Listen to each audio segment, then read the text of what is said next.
you have I guess a unique take on it? What's your take?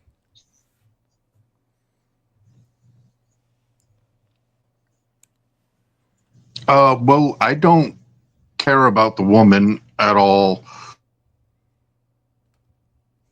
What Oh, you're kind of cutting out. circum? Let's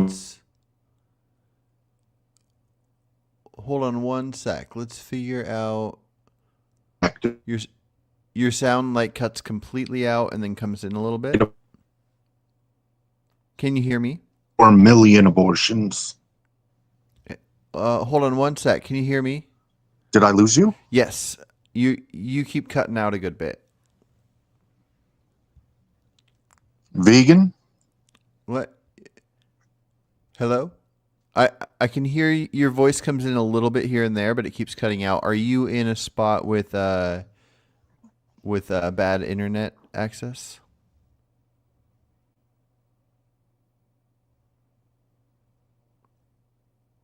Hello?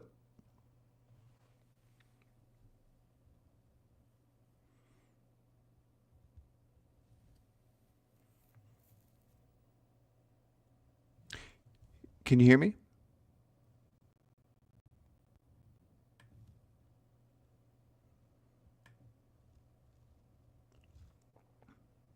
All right. Well, we'll see if he comes back on.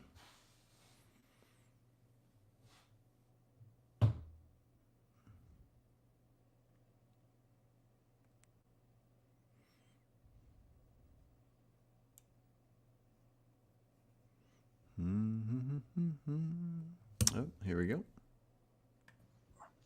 Hello. Hello. Sorry about that. I'm That's not right. entirely sure what happened. Okay. Yeah. I mean, yeah, it could just be like whatever spot in the house you're in might have bad internet access or something. But I can hear you right now. All right. So I don't know what you heard, so I'll start over again. I heard Um, nothing pretty much. okay. Yeah. So I'm not worried about the woman or the child in the individual. I'm worried about 64 million abortions.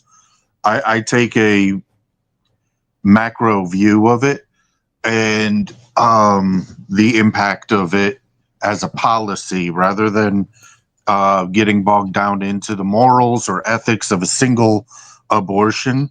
I'm worried about the $100 trillion of economic damage that Roe versus Wade did to the U.S. economy um, by eliminating 64 million humans. And given that they make approximately $1.47 million over their working career, the total damage of Roe versus Wade was about, well, depending on who you believe, it was anywhere from um, $90 trillion to $103 trillion, depending on whose numbers, because some estimates have it as low as 62.7 million and some Hmm. have it as high as 66 million. 64 seems to be a good middle ground between the estimates, so I use that one. Okay. Well, the first question that pops into my mind is if there were no abortions and all those people existed, and then all of a sudden, right now, everybody decided on their own to stop having sex and stop having babies. Would you want the government to force them to have sex and make babies? Uh, I'm not for a Hitler Youth program existing that forces people 15 to 35 to be in specialized cities and to pump out as many children as possible. That's not typically a good policy, although, if population trends continue in the United States and other countries, situations like that may become necessary because right now we're at the point where all married couples that have kids need to have 5 children in order to keep up with the fact that so many young people are not doing that. In order to have that 2.3 average per married couple or mating pair, you need all married couples 15 to 35 to aim for 5 children in order to make up for all of the single people in that same age demographic, which is the primary childbearing demographic. Yeah, okay. Well, so here's the thing. I personally haven't looked into it. I don't know the numbers on how many people would be the right amount of people to make the best economy and make things flourish the best. And I don't know too much about the history of how many children you have make you get by. Like I know a lot of families, like you would have a lot of children and then they would help with the farm and that kind of thing. But I'm just trying to imagine how policy works, and at least in a society like we currently have, I'm trying to imagine what it would Okay, well, take. Yeah. so that's another thing that I probably should point out. There's two um, there's two sets of policies. There's DNC policy, and then there's abortion policy. So DNC policy is do not continue, abbreviated, and what it is if the mother's life is in 51% or greater of death in the next 72 hours, you have to discontinue the pregnancy, and that's a DNC, and different states have different fluctuations of that policy. Some say 51% in the next 10 days, some say in the next 3 days, 5 days, various policies depending on which state in the union you're in, but all of them have that. So if you have a greater than 51% chance of death in the next 3 to 10 days, depending on state, you get an abortion in the emergency room at the hospital where they have all of the surgical apparatus necessary to handle any complications that arise. Abortions, on the other hand, are for all cases that do not qualify for DNCs. So you may have something that threatens the woman's life at 50% or below,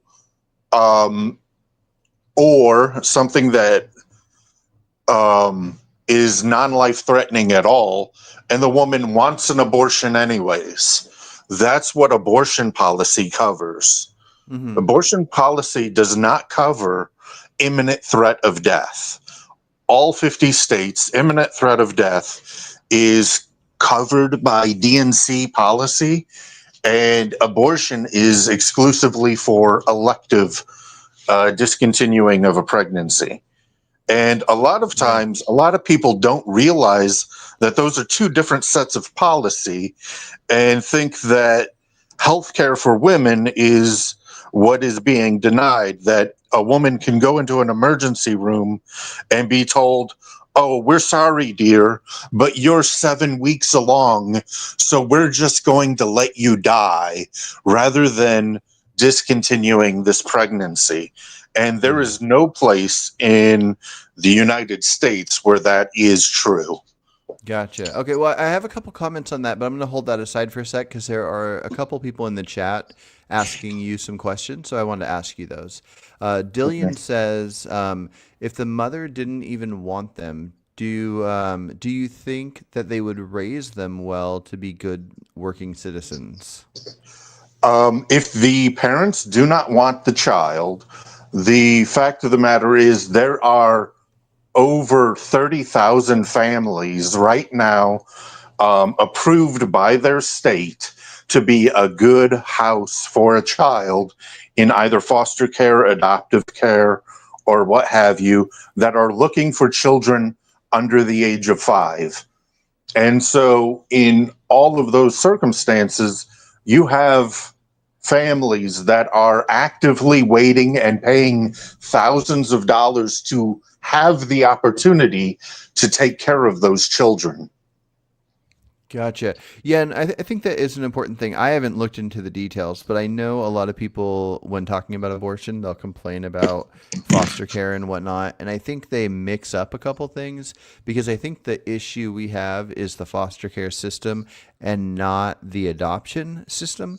And so, yeah, it comes down to the age. And so I think when it comes to brand new babies, people would adopt. So I Brand think new that's babies are the absolute easiest to find a home for. The yeah. older the child gets, past 5 years old especially, the harder it is to get a placement for those child. So defaulting to always giving it to the parents and then the parents being unfit parents and the child ending up in foster care, like I did at 7 years old, and having them bounce around the foster care system is not an ideal situation.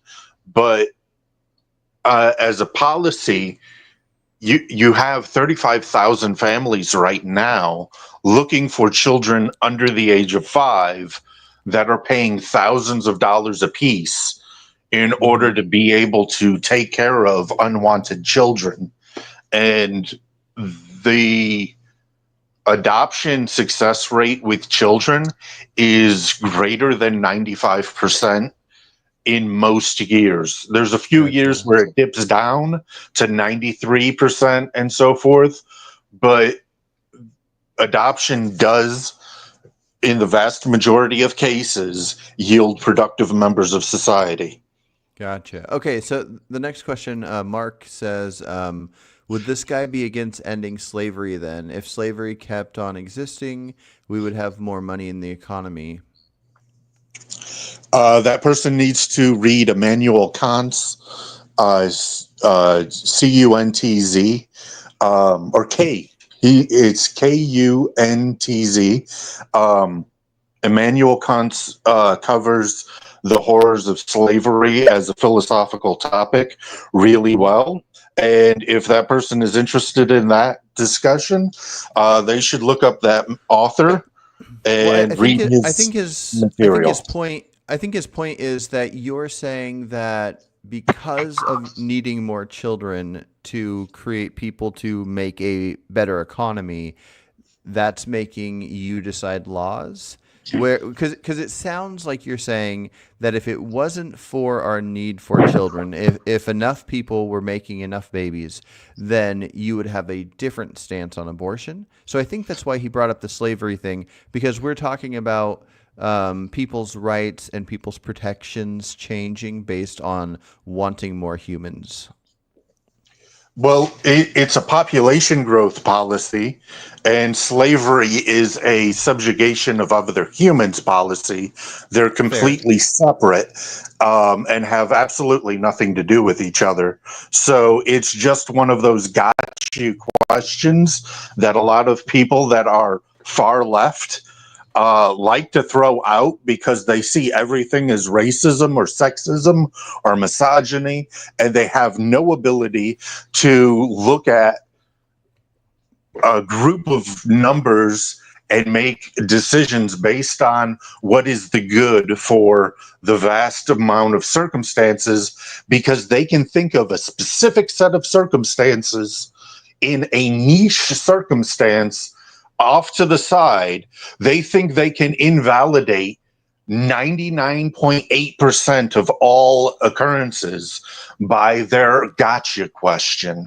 And that's not the way things work. Gotcha. Yes, there I, are always going to be people in the margins that suffer.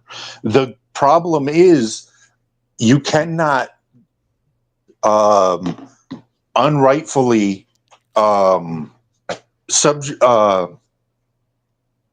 You cannot punish the majority in order to lift up the minority. Gotcha. Yeah, no, and I think you make a good point. There is a good difference there. So let me ask something to try to work this out. So imagine that you're in the U.S., right? Yeah. Okay, so let's just say we're talking about the U.S. and the U.S. economy. So let's imagine that in the U.S., the amount of people making the amount of babies that you would say is the perfect ideal amount, like the exact amount of babies. It's not too many, it's not too few. That you personally say this is perfect for what you know about the economy. Well, it's not even me. Yeah. It's I thought I wrote down his name. Uh, hold on. Okay, while you're looking that up, I'm going to respond to Mark really quick. He said something in the comments. He says, my point is hypothetically continuing slavery would improve the economy and well being. So, yeah, Mark, I think what It he said. neither improves well-being or the economy. That was proven in the 1840s and 50s and was the impetus to the Civil War, is that it was provably false that it was improving the economy. It was hampering the Southern economy, and the statisticians in the North were able to see that.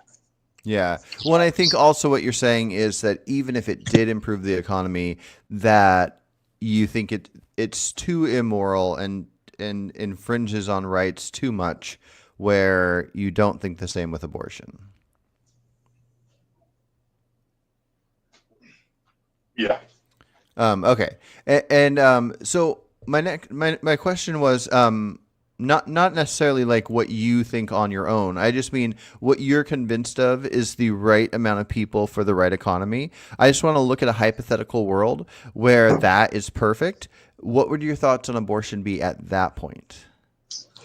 Um, if we were at a positive population growth position where we were having, if we were at a position in a jurisdiction where a third of the population was under the age of 20 and um, three-quarters of the population were under the age of 70, then that population could have a more laissez-faire attitude towards abortion because they are making enough kids. They are doing the right things.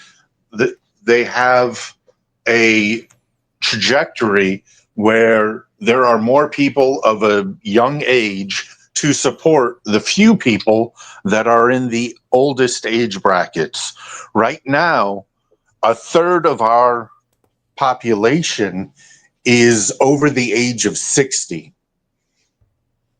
which is a lot.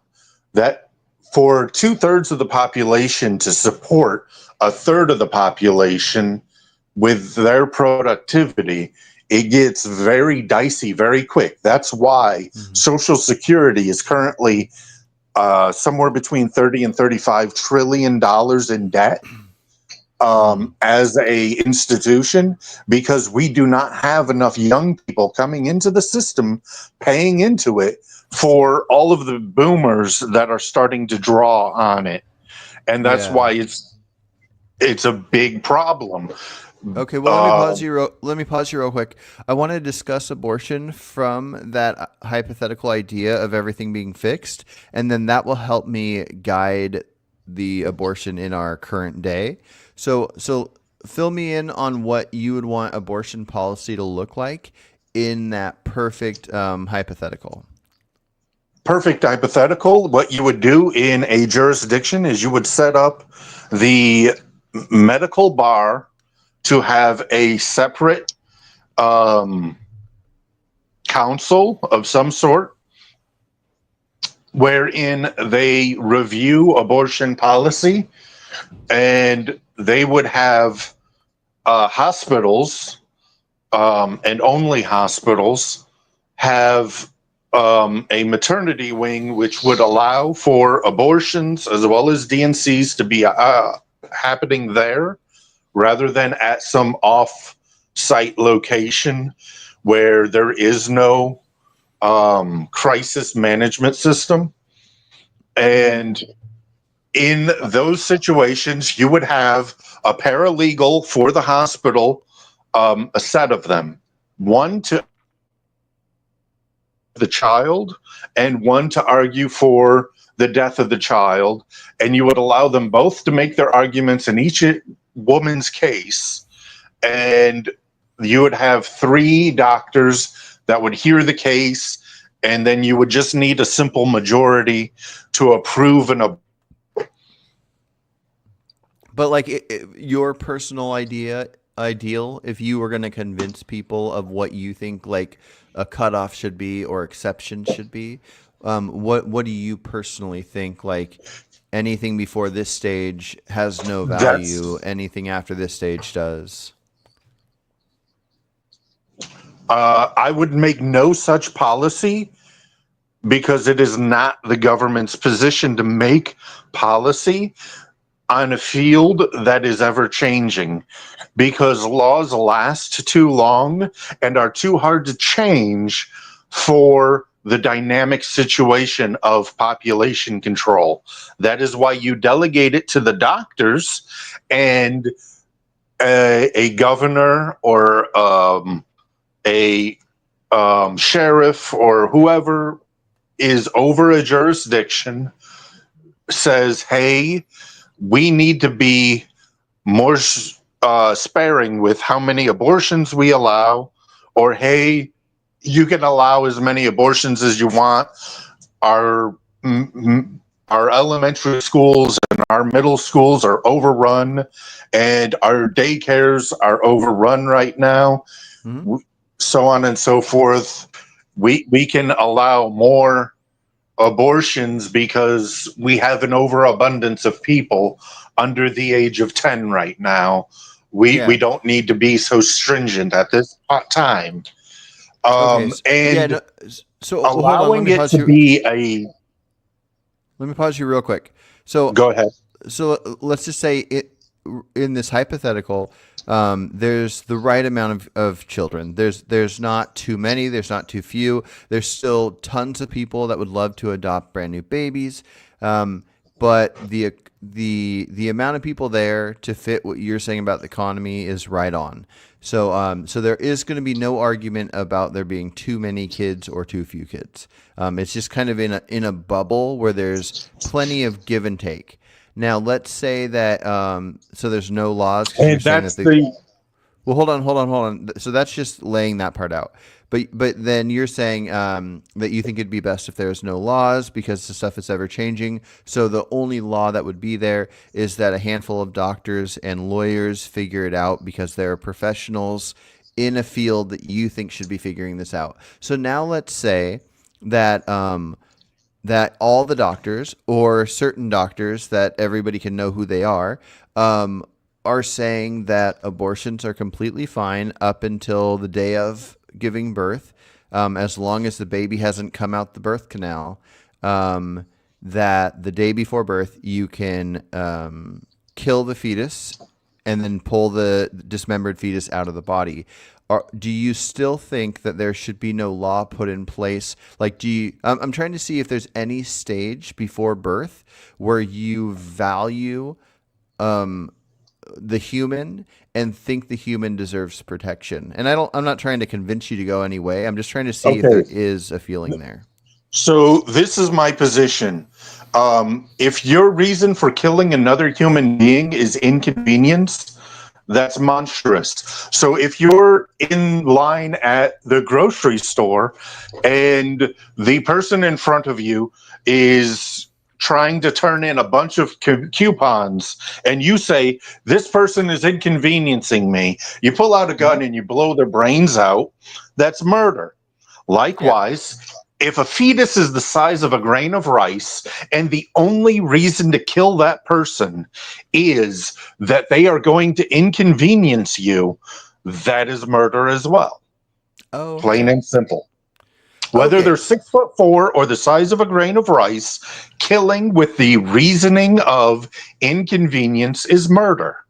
Okay. That helps me out. Okay. And so in those cases, you're going to say that there should be a law. The government should say that the simple idea of inconvenience is not acceptable for getting an abortion from at any stage, from fertilization all the way through birth. Okay. So now what we got to figure out is, what do some of the cases look like where you think it should be decided between the woman, the doctor, and some lawyers? In Because every case, most of them, most because abortions are elective, right? Like most abortions that happen in the first like 12 weeks, and almost all of those, like we're talking over a million a year, are really early over on, 2 and it's million a because year. okay, and it's because of convenience. Now, I'm not making any comments either way on my stance. Well, I'll just tell you my stance. My personal stance is anything before 12 weeks, I don't worry too much. At 12 weeks, I think there should be a cutoff with a few exceptions. But most abortions are done electively because of inconvenience. So, do you agree with that? No. Oh, okay. That is the downward pressure on population that is negatively affecting America right now and needs to be done away with. Why do you think why do you think most people are getting abortions? Because they can. Yeah, that's what I And mean. they, So it's convenience, right? yes. Oh, okay. I thought you were saying it wasn't. It's No, all abortions are convenience because DNCs are for the life of the mother. yeah.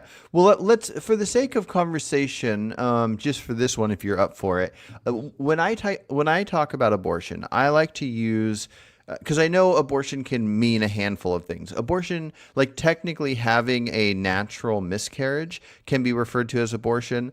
No, it's referred to by abortions by those that want to muddy the waters and Yeah, want to obfuscate the fact that there are 2 million children that are killed every year that would have otherwise generated over $15 trillion over the course of their yeah. life in revenue for the jurisdiction in which they reside. Yeah. Well, yeah, okay. And I'll look into this DNC business and see if I would personally change my terminology. But like, so even though technically by certain medical standards, and people that want to muddy the waters, I agree with you. People will refer to miscarriages as abortions. People will refer to have inducing labor in the third trimester and delivering a live baby. They'll refer to that as an abortion. And so when I talk about abortion, as far as the abortion argument goes, I like to refer to the idea, assuming that everybody involved agrees that from conception on it's a human. I like to refer to abortion as the intentional killing of a unborn human. Yeah. So in any case, and that doesn't mean that it's not acceptable or whatever. I'm in favor of people killing unborn humans from fertilization up until 12 weeks. That's my personal feeling, and I think we should normalize Why the do you idea. choose 12 weeks when the current youngest fetus ever delivered is 22 weeks and 6 days gestation and survived to have a normal, healthy life? Yeah, because so for me personally, what I value in anything that I value is sentience. Once something can perceive things, but especially once they can feel pain and pleasure, I like to owe it some form of protection, especially if it's a human. Okay. Yeah. That's an interesting argument for 12 weeks. That's the thing. The primary thing that I worry about is viability.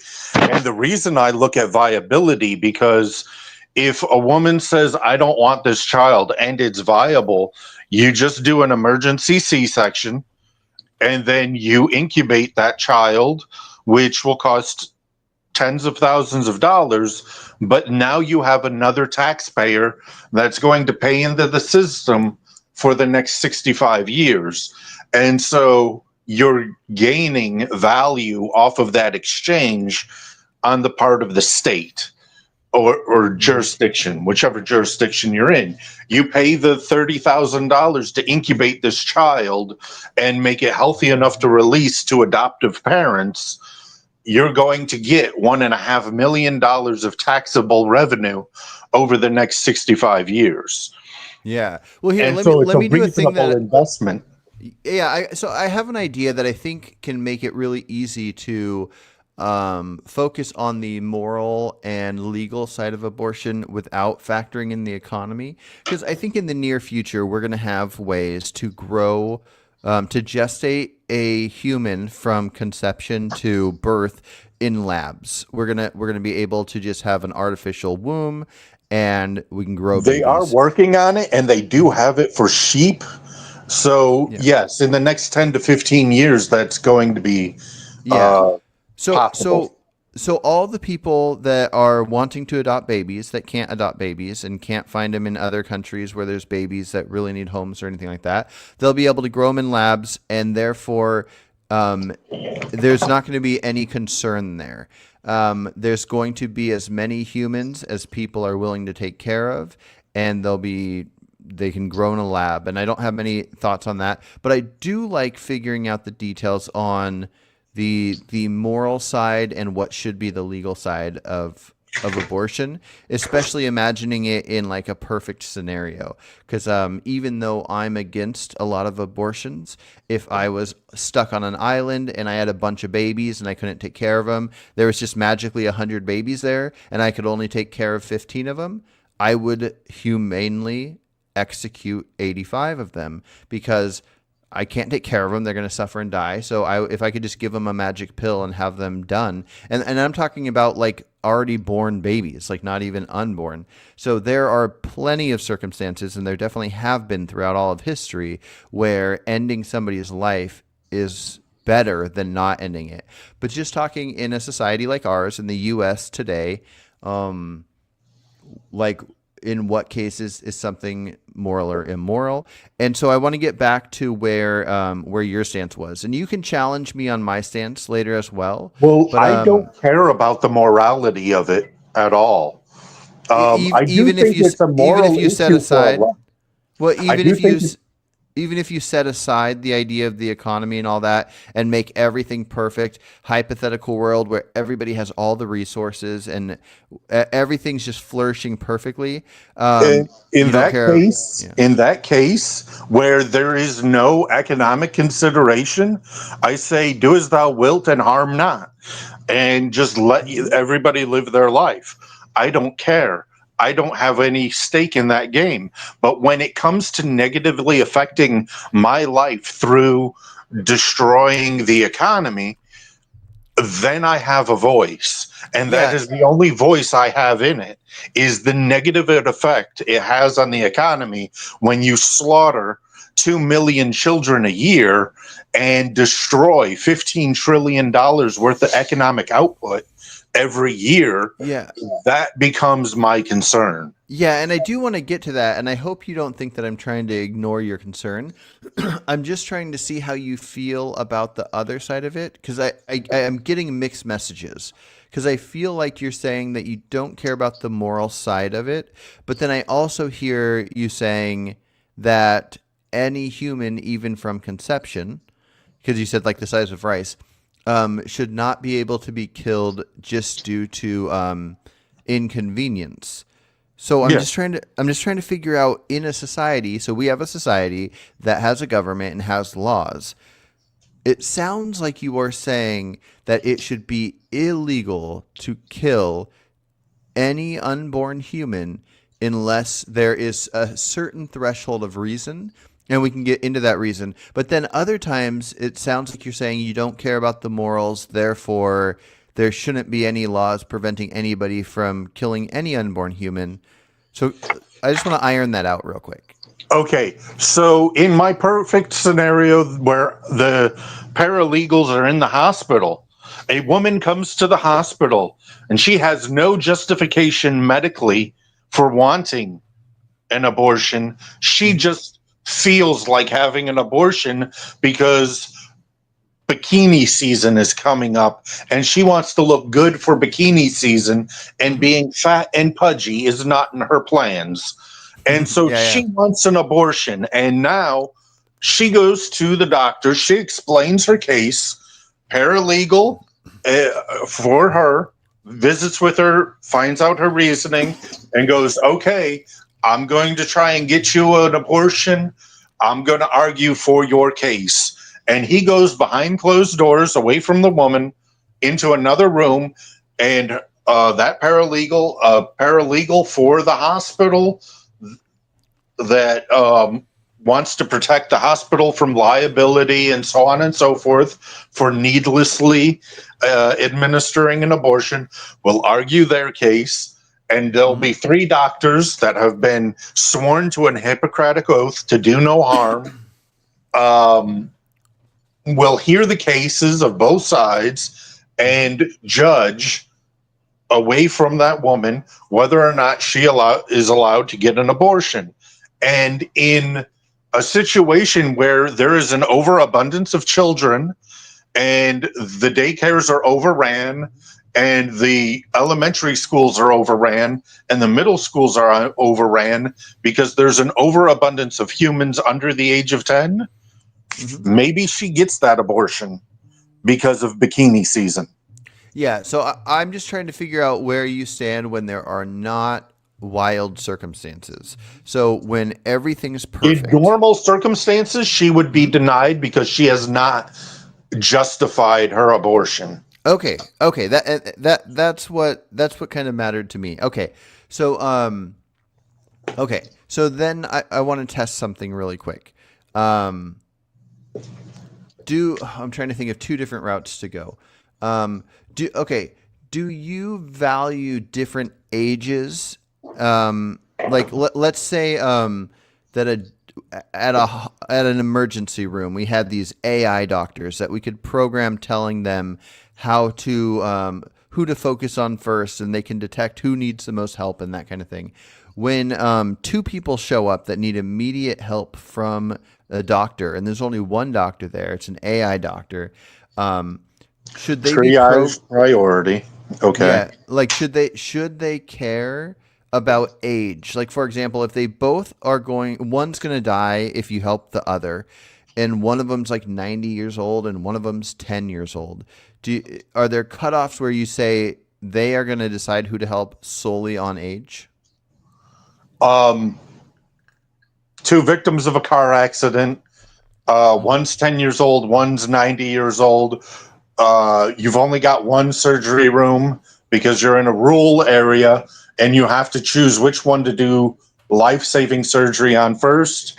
Yes, you do give that treatment to the 10-year-old because they have not yet been economically advantageous to the state, and you want them to live a long, full, healthy life. And the perceived value of a 90-year-old in the future is less than 15 years.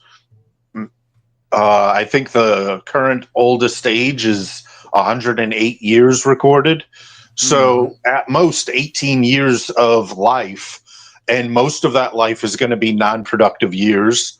So you can allow the 90-year-old to hold on, and you give them reassurance of some sort with a nurse that they're saving the grandchild and they're going to help them as soon as they can. And you hope that you can get to the 90-year-old, but you triage the 10-year-old first because that is the greatest return on investment. Gotcha. Okay, cool. And then also I have 2 questions from the chat for you. So Jeremy says, can he address the claim that abortions are disproportionately of those that would be highly predisposed to criminality? Welfare dependence. That is a racist argument by the woman that started Planned Parenthood. She was a eugenicist. Eugenics ideology is what we fought against when we fought against Germany in World War II.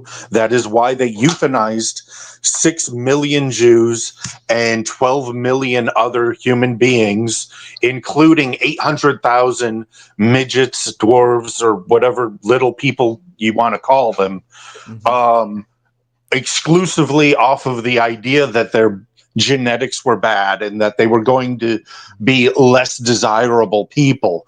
And that has already been resoundingly discredited as an ideology. And anyone that maintains it is a monster. Okay, well, let's say what if, assuming you're right and he's wrong, let's say what if the stats turn to what he's saying. Over the next 10 years, we see that 80% of born babies to mothers that don't want them, that go up for adoption, 80% of them end up being criminals or on welfare and that kind of thing.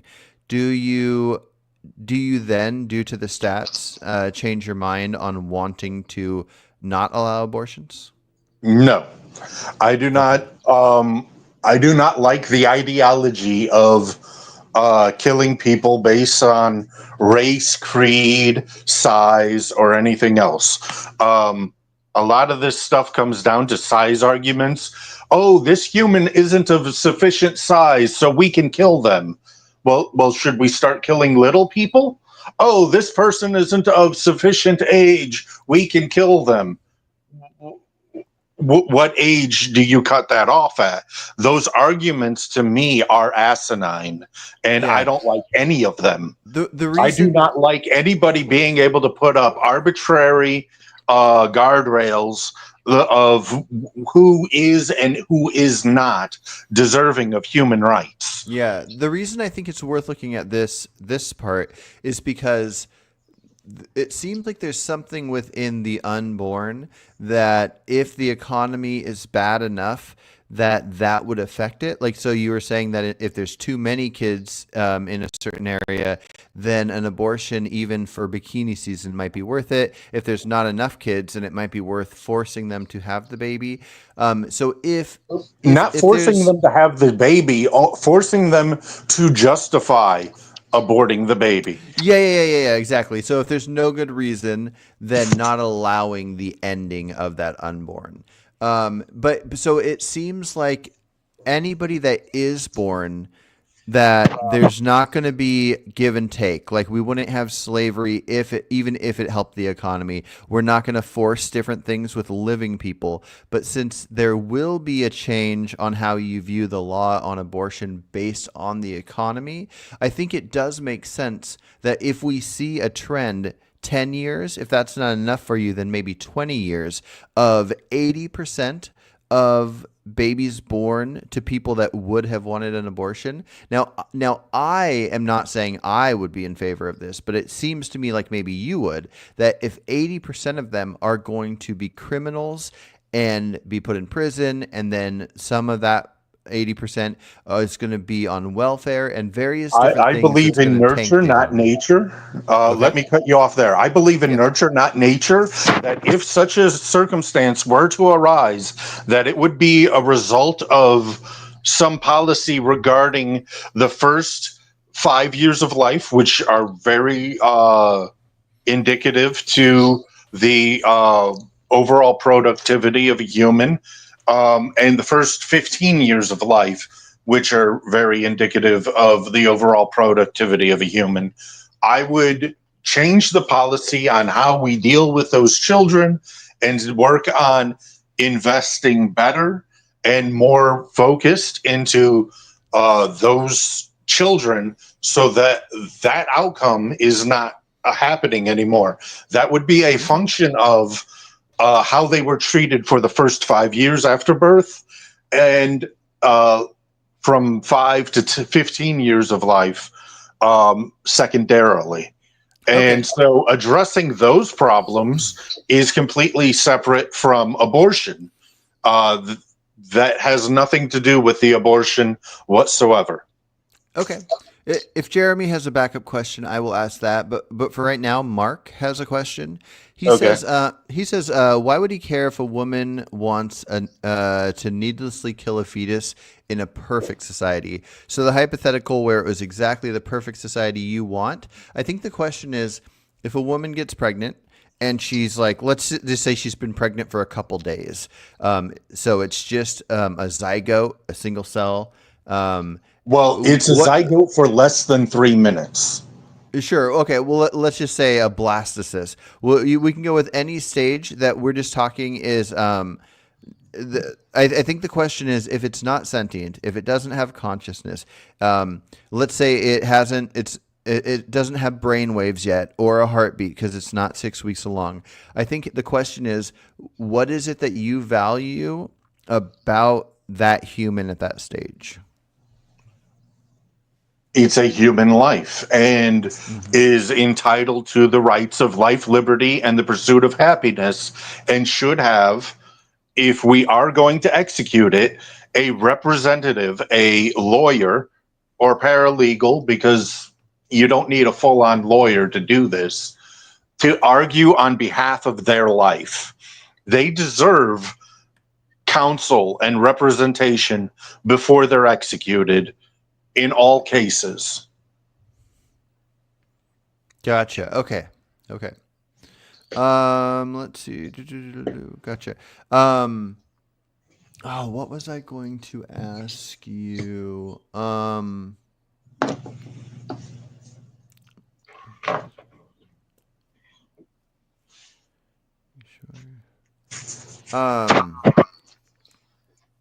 I, I had a thought and then I lost it. Well, let me further that idea just a little bit then, and you can Yeah. have a second to think. Mhm. So, just like we kill murderers and like we should kill child predators, child molesters, rapists, and the like, um, so too can it be justified to kill a fetus.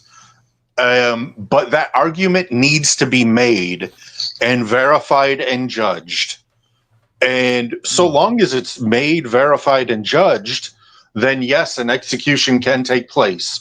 But I see all abortions as executions. And just like you have to justify an execution of a murderer or a rapist or a child molester, so too would you need to justify killing a 3 day old or a 13-day old or a 26-week old. You do not get to kill somebody just because you feel like it. You have to justify that action, Hmm. otherwise, it's murder. Okay. That reminds me. That's what the question was. Can you give me some examples of justifications where you would start to think like, okay, I see, and this is in the world where it's a pretty much a perfect world. Okay, perfect world, um, plus or minus. Um, it doesn't meet that 51% in the next 72 hours threshold. It's a 30 to 38%. Is it plus or minus one third? Somewhere in that kind of range. And a woman's like, look, this child has got like a third of a chance of being able to gestate and be a productive member. I want to uh, terminate this pregnancy so that I can try again and have better chances with the next one. And I want to start from scratch because I feel like this was a bad batch. I'd like to try again. I'm 22 years old. I've got plenty of time, and so on and so forth. And the um, the paralegal will argue that case before the panel of doctors. The doctors will hear that case and look at the pressures of the population growth and make a determination based on population growth. Okay, right now, because she's trying for a better quality child that doesn't have such and such genetic defect or such and such whatever, um, we can allow this abortion in this case because of the circumstances of the day, and they Mm. allow it. Whereas in some other cases where we're hurting for children and we think that those mitigating factors are not appropriate because we need more children. And even if we have some children that are less capable, their overall capability and presence is necessary for the upward trajectory of society. Because Gotcha. even people with Down syndrome can hold jobs and be productive members of society. You do not have to be Usain Bolt in order to be healthy and worth value. You can have missing limbs and still be a productive member of society. You can be missing some various capabilities and still be a productive member of society. And so in some cases where we've got plenty of people and we're able to make a judgment that, hey, we've got plenty of people, having somebody who's handicapped is going to take extra resources.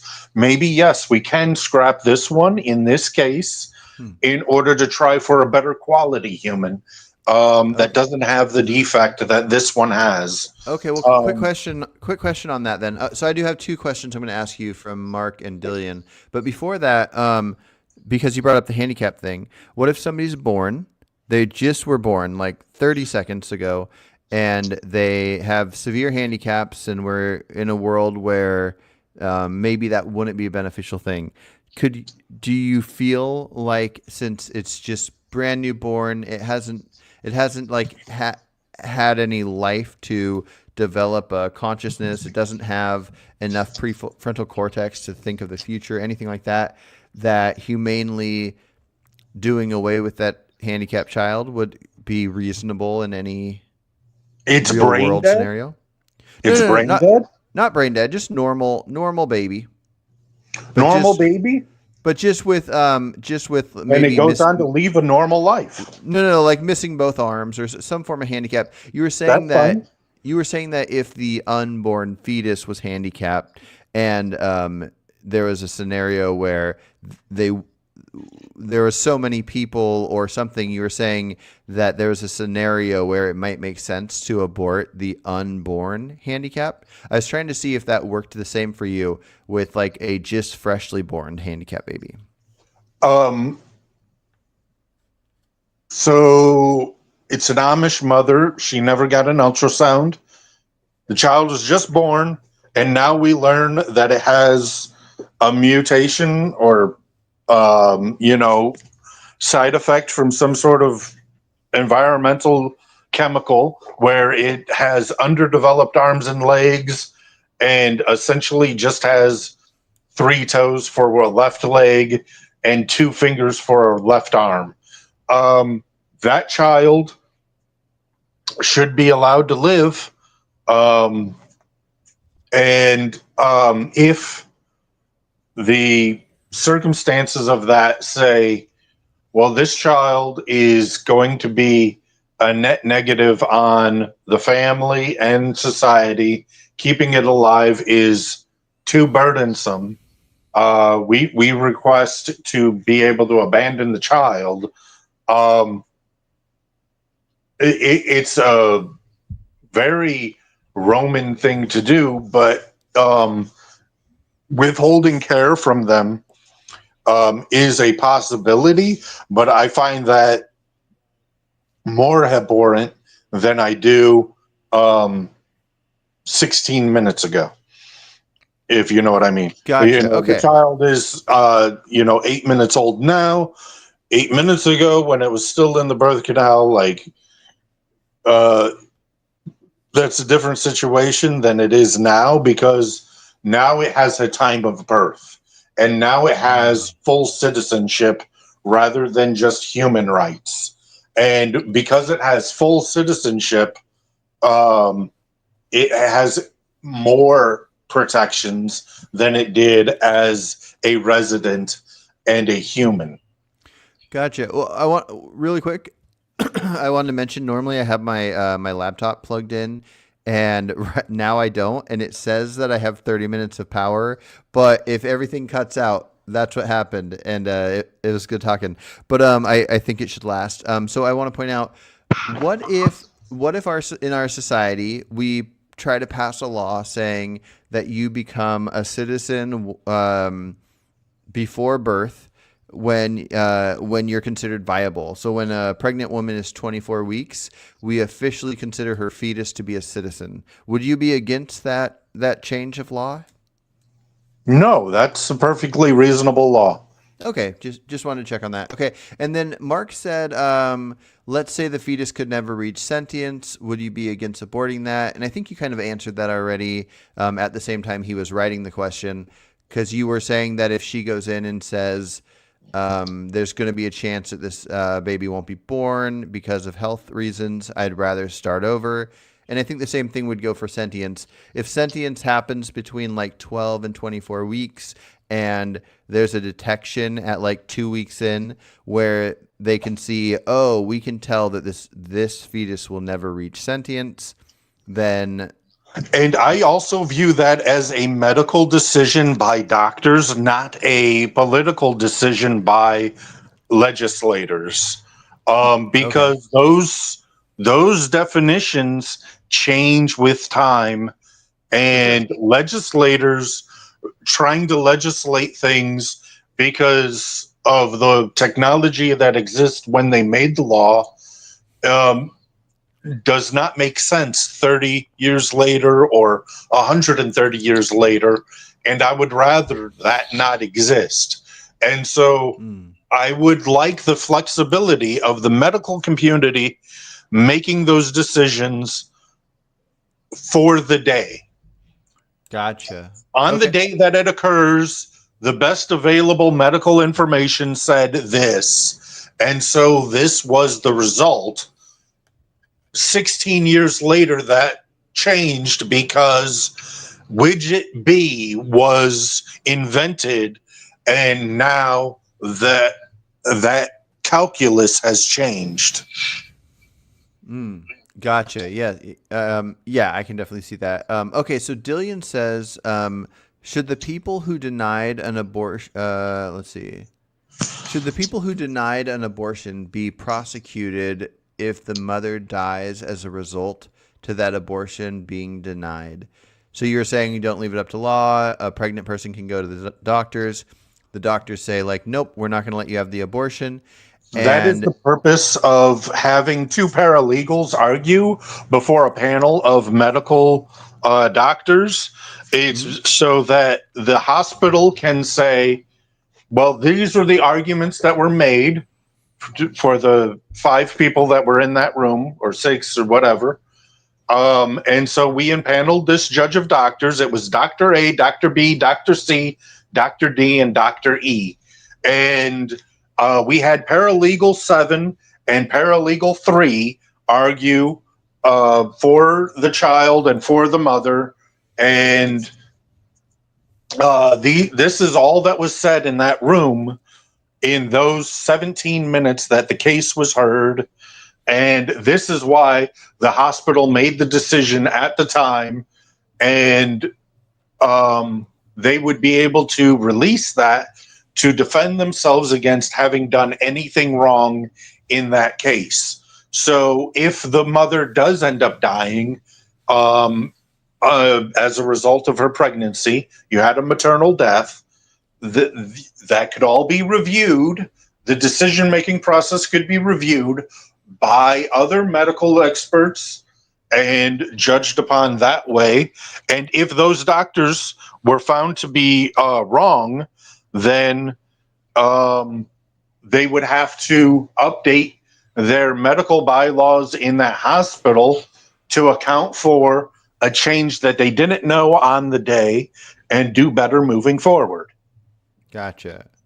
Okay, and I get that. Okay, so I'm going to ask one last question, and then I got to hop off here, and we can always do a follow up too. But so we're in the current world we're in. You have your stance on there should be no abortions because we need more people. Um, so my question to you would be, if right now the amount of babies that are being born compared to the amount of adults we have in the U.S., if the amount of babies being born cuts in half, starting next year, it's just in half from what it is now, and it's already low enough that it's making you have some policy stances. It cuts in half, and people that are of birthing age are just deciding not to have kids. If it cut in half, so half of what already is low, is that enough for you that you would think that the government should start doing some form of trying to make people have children? Yes, you could pass a law that triples the tax benefit to having children. So rather than there being a $6,000 tax benefit, now if you have a children in the next 10 years, we give you an $18,000 a year tax benefit for each child you have in the next 10 years in order to incentivize good behavior. Okay, let's say if that doesn't work, what is a realistic look at our society that a certain stage would make you think that it should be more enforced than just incentives? Like if the current number being born dropped next year to like After that, you would 10%. go to immigration. If offering $18,000 per child born, you would look to immigration and you would expand immigration by the requisite number, and you would have it so that those that were eligible for this immigration had to be under the age of 25. And then you allow them to immigrate and become citizens through embassies and diplomatic means. They go see a diplomat, they fill out the forms, they do the background check, they submit their DNA to put it on record and everything. And then they're allowed to come to the country and participate as productive members of society. And because they're young enough, they supplement the fact that we didn't have enough children, and we raise them as good members of our jurisdiction. All right. All right. I like that. I mean, I don't know if that's where I stand, but I thank you for your answer. Jeremy does have one last question. He's curious what your thoughts are on aborting for the sake of Down syndrome. I think that is eugenics. I do not approve of it. I think that is a form of civil rights violation. To kill somebody because they have a handicap is wrong, and I think that's just eugenics. And I think eugenics ideology is monstrous. Gotcha. And is there no like amount where you feel like it would be detrimental to the society where you would say, well, in this case we have to? Because if somebody has Down syndrome, I don't know much about Down syndrome, and I'm not saying I'm in favor of eugenics when it comes to Down syndrome. I could be convinced either way, but I believe they have to be taken care of for life. In most cases, they won't be beneficial to the society in like a working and financial way, and they'll be taking away from the people that are taking care of them. Won't be able to participate in society either. Do you think if we started seeing that like 50% of pregnancies were Down syndrome, we could see it before they're born, that at that point it would be worth terminating like a certain percentage of that 50%? I would okay, so it's about 5,700 babies annually, and their overall lifetime wages look to be around 600,000. So they are less productive, but they are not non-productive. They are still productive members of society. They are just less productive because they have extra limitations than the average human.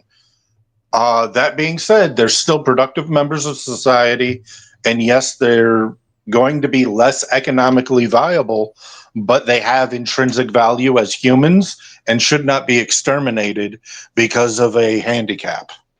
Gotcha. Okay. Okay. Cool. Well, I thank you for the talk. It's I like hearing the unique stance. It was also great to have people in the chat that want to join the conversation. I'm going to definitely think it over, and I'll chat with you outside of this as well, and maybe we'll set up a follow up when I've had time to think over a lot of the details you've mentioned. All right. You have a great day. Yeah, you too. Take care. Bye bye.